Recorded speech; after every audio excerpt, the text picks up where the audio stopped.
Păi nu știu, ăștia veniră singuri. Unde e Ungureanu? Nu mai pot să-i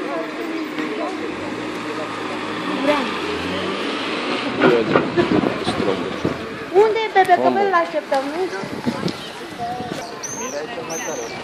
Da. A votat primul. Nu cred că are niște tineri pe lângă și că el este cu Flori. Cred că e la concurență. Onorați vot? După dictare. Fatima Scarla, că îi dă și mie Scarla. Da. Așa am Dați pentru am uitat să-mi votez votul, să vă arăt că am votat. Interpretări judecători din România și asta o pot scoate. Votul este un secret atunci când votez. Da?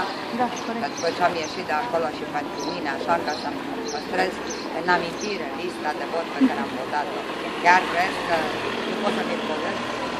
Da, din nefericire am un telefon cu care nu știu să fac.